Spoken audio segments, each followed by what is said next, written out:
प्रभु जब अपनी शक्तियों का प्रकाश करते तो लगता है कोई त्रिभुवन में जिसकी रक्षा नहीं कर सकता। उसकी रक्षा के लिए मां भवानी दुर्गा अपना भयानक रूप धारण करके महिषासुर आदि दैत्यों का मर्दन करती है। प्रभु है उस रूप में, दूसरा नहीं है। तो उनकी सामर्थ्य कितनी है? दुर्गा कोटि अमित अरिमर्दन। हरि की सामर्थ्य कैसी? अमित दुर्गाओं जैसी। 1 करोड़ अरब नहीं, अमित दुर्गाओं जैसी दुष्टों का मर्दन करने की सामर्थ्य। अमित था नहीं कि कितनी सामर्थ्य है। एक दुर्गा रूप में जब हरि प्रकाशित होते हैं तो त्रिभुवन में कोई सामने खड़ा होने वाला नहीं होता। मां भवानी जिस समय अपने स्वरूप में आती किसी की ताकत नहीं है। ये शुंभ निशुंभ इतने बलवान दैत्य थे, त्रिभुवन में कोई इनका बाल बांका भी नहीं कर सकता था। स्मरण किया समस्त देवताओं ने तो भगवान से ही शक्ति का प्रादुर्भाव हुआ। इतना सुंदर रूप मां भगवती का। शुंभ निशुंभ के पार्षद घूमते रहते थे, उन्होंने देखा, जाके बताया कि आपके महल में जितनी सुंदरियां उसकी दासी बनने योग्य भी नहीं, ऐसी सुंदरी का हमने दर्शन किया।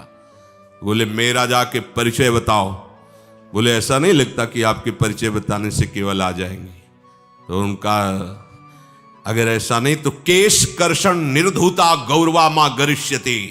उसके गौरव को धूल में मिलाते हुए बाल पकड़कर घसीट कर हमारे पास लाओ। मार्कंडेय पुराण। उनके पार्षद गए और बताया हमारे मालिक शुंभ निशुंभ है, उनका आदेश है कि आप महल में चलो और आदर सहित,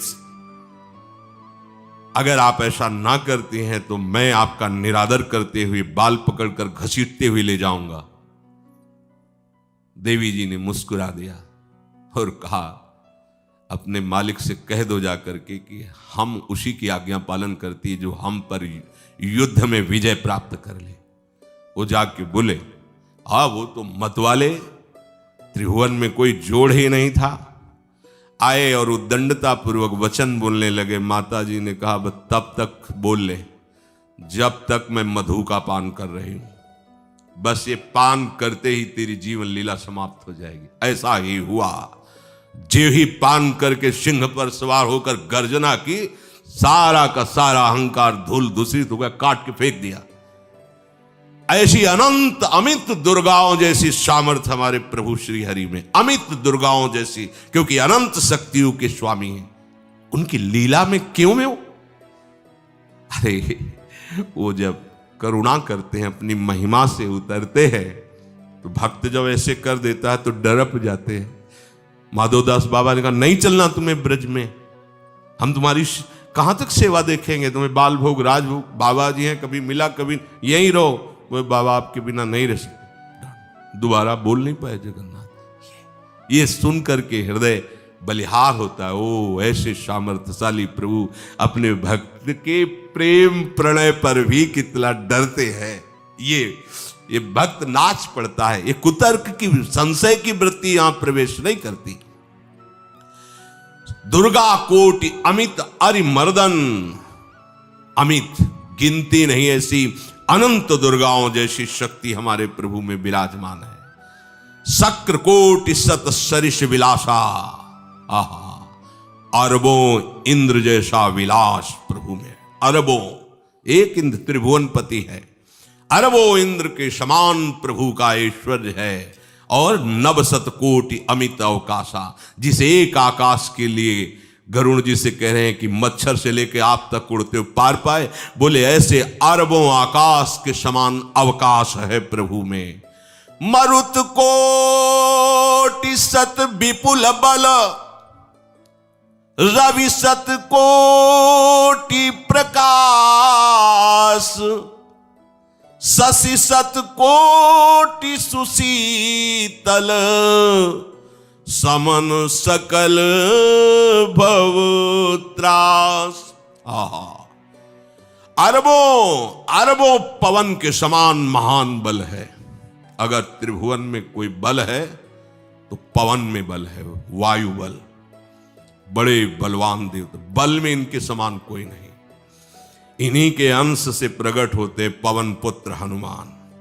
और इन्हीं के अंश से प्रकट होते पवन पुत्र भीम, बेजोड़ बलशाली महात्मा। दोनों महात्मा बेजोड़ बलशाली। जेगिर चरण दे हनुमंता, चले उसोगा पाताल तुरंता। जिम अमोघ रघुपति कर बाना, ये ही भांति चले हनु। किलकार दे तो राक्षसियों के गर्भ गिर जाते थे, ऐसे महान बली हनुमान जी। और भीम का क्या कहला है?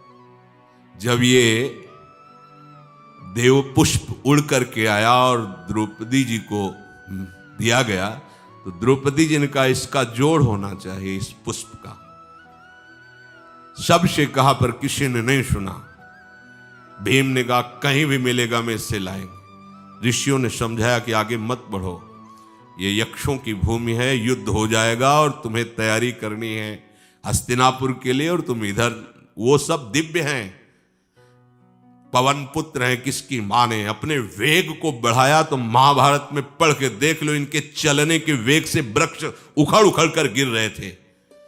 ऐसे जब चल रहे थे तो चलने के वेग से वृक्ष उखड़ जाते थे भीम के। तो हनुमान जी ने सोचा किसी के समझाए तो समझेंगे नहीं, तो आगे पवन पुत्र ही बैठ गए, बूढ़े बानर का वेश लेकर, लंबी पूंछे से। मार्ग में मर्यादा है, किसी पशु को भी नहीं लांघना चाहिए।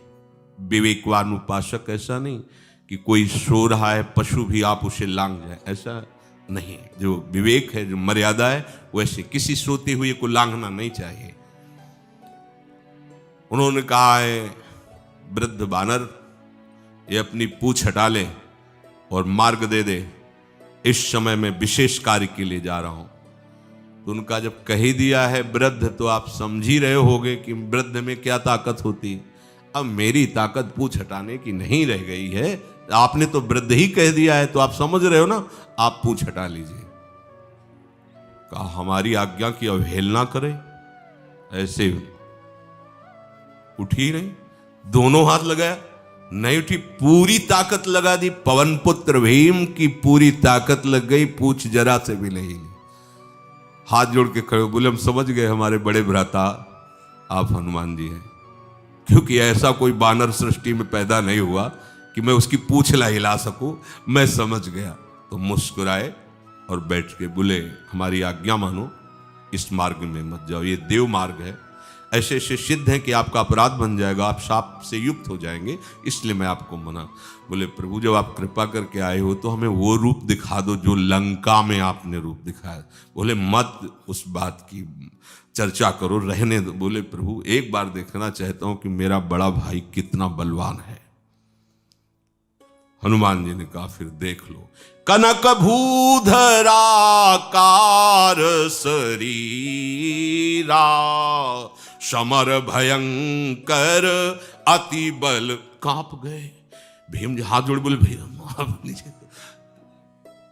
स्वर्णिम कांति, वो भयानक उनका रुद्र रूप, कांप गए भीम, कांप गए। वायु में अगर बल में देखा जाए तो सबसे ज्यादा वायु बलवान है। भगवान कैसे है? मरुत कोट सत विपुल बल, अरबों वायुओं जैसी महान ताकत हमारे प्रभु में है, संशय नहीं। वो अगर छोटी सी कार्य के लिए सहयोग लेते हैं, ए उठवा दो, ऐसा कर, भक्तों के साथ वो विनोद करते हैं, लीला करते हैं, नहीं उनमें बल कितना है। ऐसे पवन पुत्र हनुमान जिनके चरणों को ऐसे गोद में लिए रहते हैं।